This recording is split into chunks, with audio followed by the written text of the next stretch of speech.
Thank you so much for watching. My name is Savannah, and if you're new here, welcome. In today's video, we are back in Sequora Zoo. Long time no see on this one. It's been a while since we've jumped back into this project. Today we are building the enclosure, or the indoor building slash outdoor habitat area for saltwater crocodiles and the dwarf caiman that came in the newest aquatic pack. If you're new to Sequora Zoo, it is our lower budget rescue type sandbox zoo.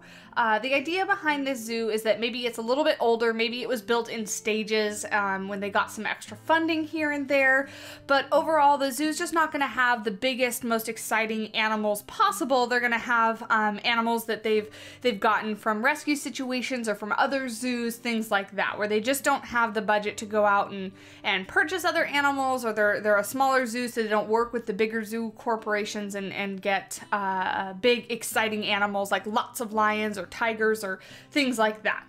So that's kind of the idea behind the zoo, and like I mentioned before, it has been quite a while since we've jumped back into here, but it is a project that I'm really enjoying working on, so I didn't want to leave it in the dust. So with the aquatic pack that came out, I actually jumped back into this a long time ago and have completed some builds after completing this one that are now on the channel that I just kind of released beforehand. But so this one's been done for a while. It's just taken me a little bit to kind of get it put together and put out for you guys. So I'm excited for you to see it today. So the name of the building, as you probably saw in the thumbnail, is the Tillman Reptile House. The thought behind this is that I wanted it to be a building that was funded by a specific person or maybe a family. Maybe Tillman is the last name of the family that donated the money to build this project. So that's kind of where that came from. And to be honest, I just got the name from Googling random names, and I picked one that kind of sounded like it would be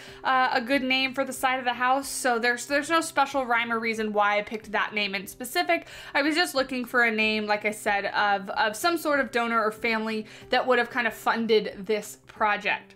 With most zoos being nonprofits, you know, they are kind of dependent on donors and raising funds from public donations and things like that. So I kind of really wanted to keep that in mind while building this build in Sequora Zoo, because Sequora Zoo is our lower budget zoo project. So just kind of putting that together in our little story that's going along with this zoo.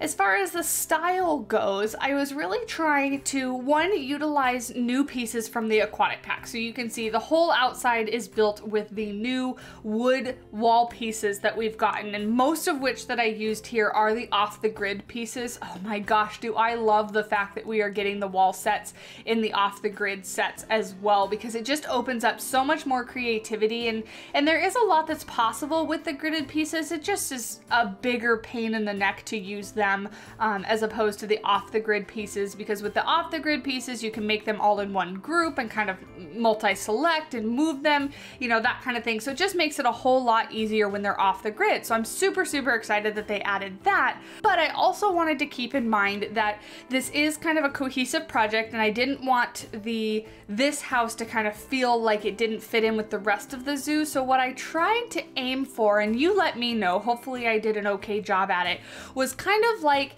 this is a newer addition to the zoo, so something that was added on after the park was established and opened. So somewhat along the same lines of style, but maybe a new take on it. So it was like the architects or the people designing this enclosure kind of took into mind what the front entrance area looks like and says, okay, we want to keep within the same theme, so like the wooden style of the walls and things like that, but let's make it look a little bit more updated, a little bit newer. So that's kind of where I was going with this. Let me know, like I said, if I hit the nail on the head with that one or not, because obviously I just really wanted to use these new wooden wall pieces because they are new to the game and they're my favorite thing ever. I love them so much. I love that they're recolorable. I do wish there was a little bit more variation in the wood paneling, like when you change the color, if it just kind of naturally gave it a little bit different colors from panel to panel. on there, but that's really splitting hairs. I mean, they're great pieces. I love using them.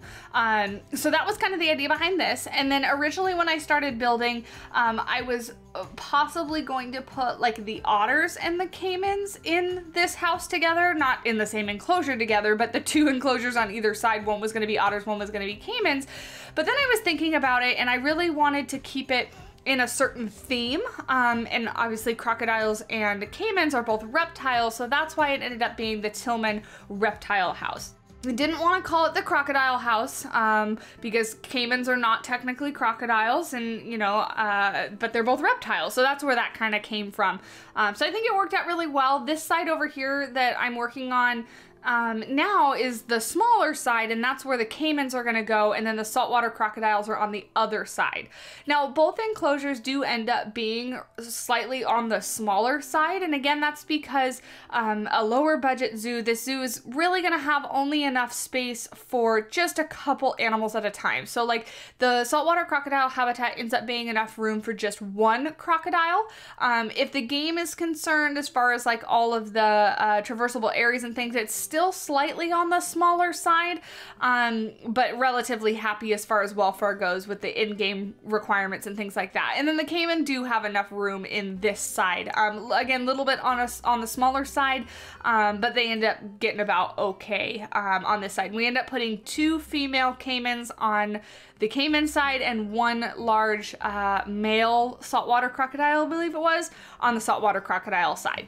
This building also doesn't get a whole lot in the way of interiors. 1, because I just really don't like doing interiors, but 2, you know, again, I keep saying it over and over again, with it being a lower budget zoo, you know, they didn't really have a whole lot to put on the inside. The other thing that I did also forget was the backstage area, and I'll take that back. I didn't forget it, I just wanted to get this out for you guys, and I didn't want it to be a really, really long video. So I didn't do any sort of backstage area, and I know with Sequora Zoo, we're really trying to keep in mind the little details, and we want the backstage areas to be done up and decorated. So there is room for a backstage area right behind this building, and I do plan on adding it. I'll just either add it and just kind of share screenshots, or add it on to the next episode of whatever other enclosure we add to here. But yeah, so I just wanted to let you guys know I didn't forget about it, but I just really wanted to get the enclosure part done, since it did take me quite a while. And not that this is an overly complicated build, I just was struggling on some inspiration on this one. This was probably the first project that I started, like truly started, when I got early access for the aquatic pack when it came out. And that just tells you how long I've been working on it. So I was kind of struggling with the inspiration, and I just wanted to kind of, like I said, get it out for you guys so you guys can see and give feedback and let me know what you think. And then the backstage areas are always somewhat simple, as far as they don't have to be pretty. It's just going to be, you know, some concrete building and some carts and trash cans and things like that back there.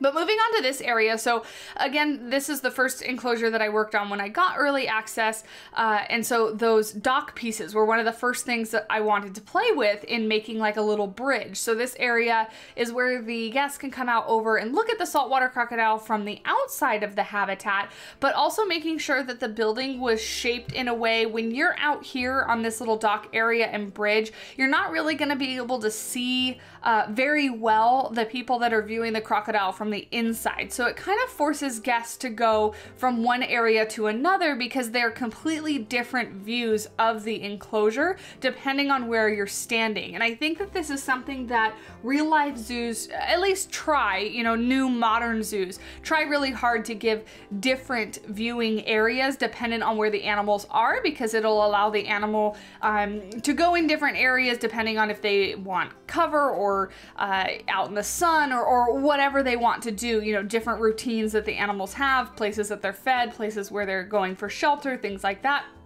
But also so that you kind of don't see the other guests that are looking at the animals from where you're standing, makes it feel more like you're looking into a natural habitat of the animal. So that was kind of the idea behind that.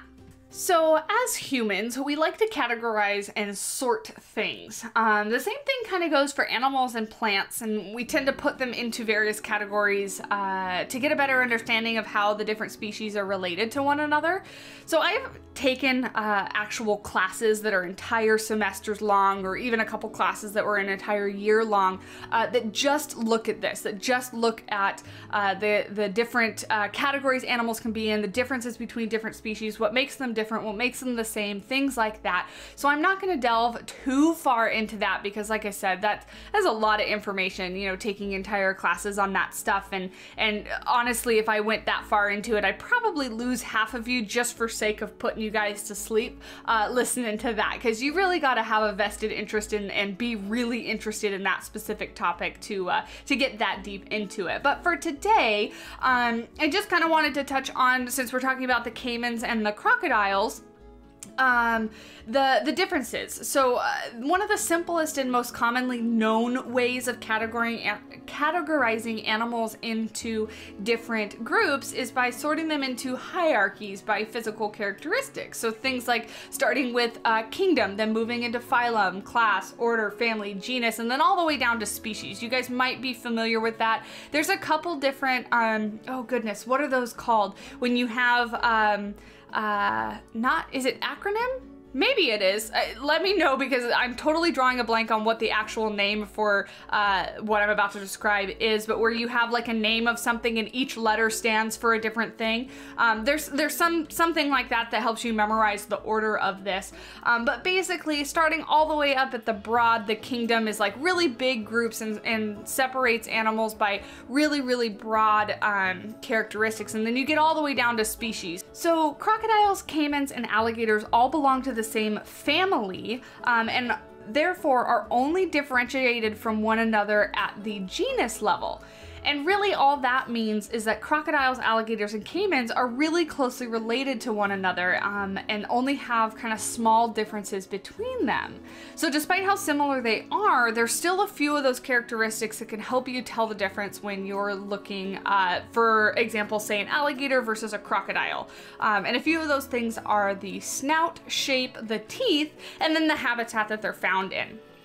Now, there's always going to be exceptions to any rule that I found, really, when you're categorizing animals or when you're talking about animals in specific, is there's some random species that, you know, like take turtles and tortoises, for example. You know, the general rule is that tortoises live on land and turtles are aquatic or semi-aquatic animals, but then you take the box turtle, which is a completely terrestrial turtle, but we still call it a turtle, not a tortoise. So there's still going to be exceptions to any rule, basically. But for the most part, and speaking very generally, alligators have wider U-shaped snouts compared to crocodiles, who have more of a V-shaped snout. So when you're looking at their nose and the tip of their mouth, how the shape comes to either more of a point or more of a rounded U shape can help you tell the difference between the crocodile and an alligator. In addition, their teeth can also give you a hint. So if you look at a crocodile or an alligator with their teeth, with their mouths, excuse me, completely shut, crocodiles will have some of the teeth on their lower jaw that actually stick up and over their upper lip. So when their mouth is closed, you can see those teeth sticking out of their mouth. On the other hand, if you take an alligator with its mouth completely shut, all of their teeth are going to be hidden inside their mouth. So that can kind of be a very quick reference on if you're looking at a crocodile or an alligator. And then last but not least, their habitat definitely can be a hint for you. The crocodiles are most commonly found in saltwater habitats, and alligators tend to live in like freshwater, marshes, lakes, habitats like that. So depending on where they're found can kind of tell you what you're looking at. So I find that pretty interesting, you know, whether you're looking at a crocodile or an alligator, because the species are so close to one another, but there's still going to be little distinguishing factors, and that just comes down to when you get to the family or the genus or the species level, there are going to be just very slight differences between animals that are in those same categories. Again, I've taken classes on this. I find it incredibly interesting, like I said, myself, but just wanted to share a little bit of that knowledge with you you today. Moving on back to the build, this plant, I believe it's the rhubarb, one of my favorite plants that came with the new aquatic pack. I really wanted to use it in this habitat because it felt that like tropical kind of feeling that I was wanting to go for with both the caiman and the saltwater crocodile. It really doesn't necessarily fit in with the overall theme of the zoo because the zoo is kind of in like a temperate biome. However, keeping in mind that this was kind of an add-on, they had a little bit of extra money, so they kind of, you know, had a chance to make the plants, or at least the foliage, how they wanted it to be, rather than just dealing with the plants that were already there. So that's kind of how I justified using that. And then bringing in lots and lots and lots of these flexi-colored rocks, because again, the idea being that fake rocks like this would be, I think in my mind, fairly expensive to put in if you're putting them in as entire walls and things like that. I could be wrong, but you know, they had the money to spend and make it look really interesting and very natural of a habitat, while still kind of keeping it in a cleanable kind of zoo environment. Overall, I'm pretty happy with how the build turned out. I do see a couple things that I want to tweak here and there, but let me know what you think down below. Any comments or feedbacks or suggestions on the next animal that we should bring to Sequora Zoo, because I kind of don't have any special plans as of right now as to what could be next. Keeping in mind it is, like I said, a temperate zoo, and we are trying to not put in like the biggest, most exciting animals, so kind of trying to focus on the lesser known or kind of forgotten about animals. So maybe like a hoofstock species or something like that might come in next. But yeah, let me know what you think. As a reminder, if you guys do want to chat or join in with the community, you can do so with the Discord link down below. We are still running our contest as of now. The due date to submit an entry is January 8th. So if you haven't submitted one yet, or you've been thinking about joining, there is still time, and I highly encourage you to do so. The top 10 entries are going to be featured in a video on the channel, and possibly even a live stream. I'm not going to promise anything yet because I am still kind of getting set up and figuring out how my live streaming capabilities are going to go, making sure I have the internet to do so, and then also making sure I know what the heck I'm doing. But I would love to see the entries and see what you guys have come up with and have built. So the rules and how to enter and all that is over on the Discord. If you would like to join, I would be more than happy to include everyone and see what everyone has built. But other than that, if you just wanted to chat, you can join as well. You can also find me on Instagram and on Twitter if you want to follow kind of the progress. I'm trying to be really good about sharing progress about what I'm working on and what I'm building. I actually am working on a little bit of a secret project that is including a few other wonderful creators that I'm super excited about. I'm wanting to bring something a little bit new to Planet Zoo and the content, just because there doesn't seem to be a whole lot of variety in what people are doing, and that's not necessarily a bad thing. I'm actually really enjoying what a lot of other people are building, but wanted to kind of see if we could change it up a bit and see how the community reacts to that. So hopefully you guys will enjoy that. I'm not going to say too much right now other than keep your eyes peeled, because in the next couple weeks we'll be kind of revealing what we've been working on. So excited about that. And like I said, there's a group of 6 or 7 creators that are all participating, so I'm hoping that it will be a really cool community thing, and that you guys will really enjoy watching. That being said, I'm going to let you guys go and finish the rest of the speed build. There's a little bit left, and then there are cinematics, of course, at the very end, like always. Again, guys, thank you so much for watching. I really do appreciate all the comments, all the likes, and just enjoying the videos. It makes me enjoy making them. So thank you for all the support. I'm super excited to see what 2021 brings, and it doesn't have a high bar to hit to be better than 2020. So let's hope for the best and see what happens. So until next time, guys, I'll catch you in the next one. Bye.